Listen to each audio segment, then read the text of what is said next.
Okay, let's have a look at cumulative frequency curves. So this is another type of graph, and as you can see from the diagram that's there, a cumulative frequency curve illustrates a trend or pattern in data. So that's really what these types of graphs are used for.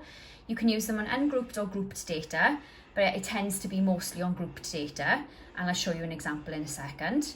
And it can be used to estimate something called median, quartiles, which we'll talk about in a second, allowing box plots to be drawn afterwards. So we'll do a little video on box plots for you later on, okay? So if we have a look at a question, this is what a table or question would look like. So during a 4-hour period at a busy airport, the number of late arriving aircrafts was recorded, okay? So you've got your minutes, which are over here, that's your grouped data. The frequency tells you how many planes were late and how many minutes they were late. So between 0 and 10 minutes, we had 5 planes that were late, okay? Now the cumulative frequency part is the bit we need to fill in. Now, as you can see, it tells you it's a running total. That means I'm going to add up my frequency for each box. So my first box is going to say the same as my starting value, which is 5. Now my next box is going to add, it's going to be a running total. I'm going to add these two numbers together. So adding 5 and 8 together gives me 13. My next box now is going to be adding my 3 numbers together to give me this third value. So that would be 5 plus 8 plus 22, which gives me 35. My fourth value is adding my 4 numbers together. So I'm adding 5, 8, 22 and 12. That gives me a total of 47. My fifth value, I'm adding these 5 numbers together this time. So that gives me a total of 55. And then the next thing, the last 6 value in here, I'm adding all 6 values together. That gives me a total of 60. Okay, so that's my table that's filled in. So we have a look now on the next screen. So my table is still there. Now I've got to actually plot my curve, okay? Now what's really, really important is you plot something called your upper limit. So all that means is the biggest values on your grouped data, so your first column, are the numbers we are going to plot against our cumulative frequency. So as you've noticed, I put them in red for you to show you. So we are plotting the biggest numbers here, okay, against the cumulative frequency. So the minutes are going to be across your x-axis, across the bottom, and then your cumulative frequencies on your y-axis going up the side. So the first one, we're going to go across to 10 and up to 5, okay, and that's where we put our first little dot. Okay, so as you can see, that's where it is, across to 10 and up to 5. Next one, I'm going to go across to 20 and up to 13. So if you have a look at my diagram, that's where it's going to appear. Next one, across to 30, up to 35 this time. So that's going to appear there. Next one, across to 40 and then up to 47. You can use crosses if you don't want to use dots. Next one, across to 50 and up to 55.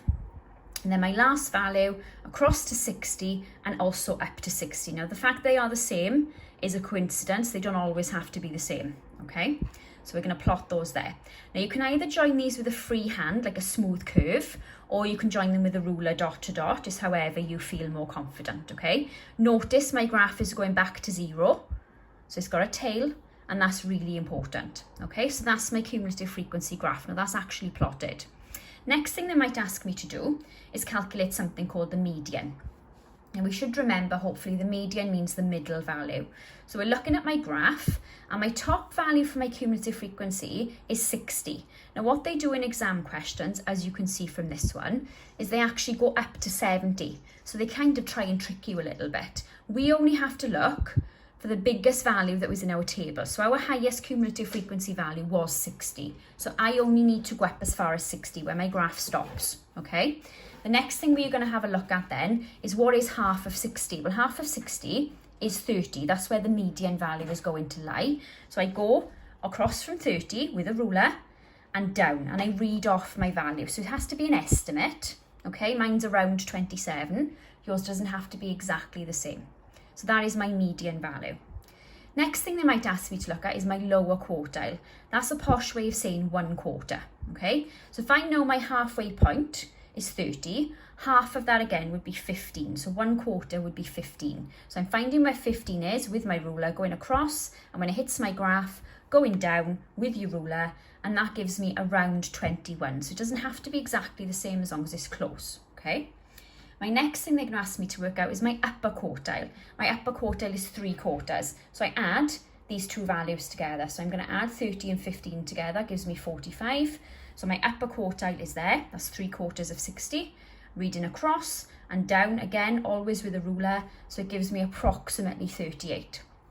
Now the last thing is our really long phrase there, interquartile range, okay? Now it's exactly the same as a normal range. It's the biggest value take away the smallest value, but instead of just values, we're going to think about using quartiles. So if you look here, the interquartile range is your upper quartile, so that's your 3/4, take away your lower quartile, which is your 1/4. So we've got those two values there that we've worked out.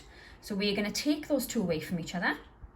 So I would get 38 take away 21, and that gives me roughly 17 minutes. Obviously you use your numbers from your graph, so everybody's values might be slightly different, but as long as they're similar, then you would get your marks. There is an error for accuracy there because it is a graph, so everyone's graphs might be slightly different, okay?